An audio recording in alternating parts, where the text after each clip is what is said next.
Pwede bang pakitignan mo yung katabi, pakita mo, pakisabi, may paparating na malaking biyaya.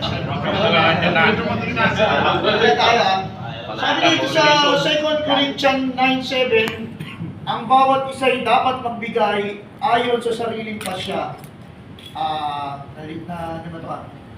May kusang loob at hindi napipilitan lamang. Ito may kwento lamang to.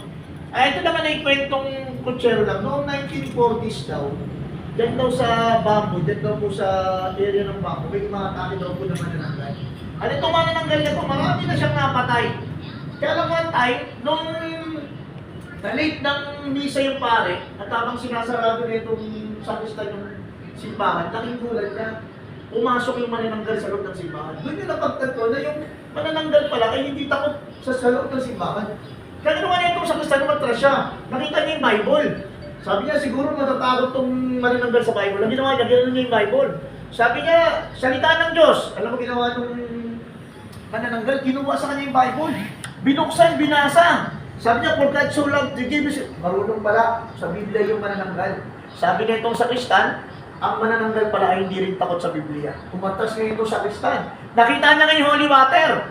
Winisit niya ngayon sa manananggal. Sabi niya, in Jesus' name, lumayas ka manananggal. Alam mo ginawa ng manananggal? Kinuha yung holy water, ininom. Sabi niya itong sakristan, ang manananggal pala ay hindi rin takot sa holy water. Napakatras ngayon itong sakristan. Nakita niya ngayon yung krus. Sabi niya, krus, in Jesus' name, lumayas ka. Alam mo ginawa nitong manananggal?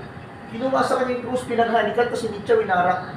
Doon niya napagtanto na yung manananggal pala ay hindi rin takot sa krus. Sabi niya itong sakristan, wala nang mamatay na ako.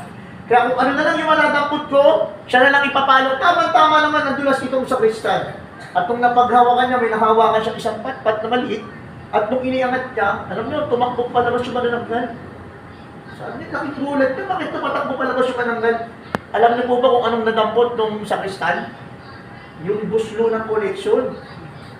Yung manananggal pala, takot pala magbigay.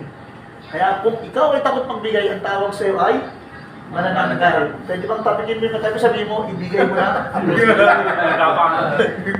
Sa araw ito siguro, we are blessed sapagkat pinitulot ng Diyos na pagpalain tayo. At nang sa ganun, maging pagpapala tayo. Hindi lamang sa ibang tao, kundi sa pamilya natin, sa asawa natin, sa magulang natin, at sa anak natin. At nawa, yung ipagkakaloob sa ating biyaya, maibahagi natin sa mga taong mahal natin. Let us pray. In the name of the Father, Son, and the Holy Spirit. Amen. Lord, thank you and tinatanggap na namin na may biyaya ang ibibigay sa amin. Upang nang sa ganun yung biyaya na magkakaroon kami, siya namang isa-share namin sa aming pamilya, sa mga taong mahal namin. Panginoon, pagpalain mo po kami, bigyan mo kami ng sobra sapat upang nang sa ganun, patuloy kami maging pagpapala sa iba. Maraming salamat. Isinusuko na po namin ang lahat ng ito. Na may papupurit pasalamat sa matamis sa pangalan ni Jesus. Lahat tayo magsabi ng Amen. Para sa Holy Spirit. Amen. Gabi sa lahat. Thank you, Lord.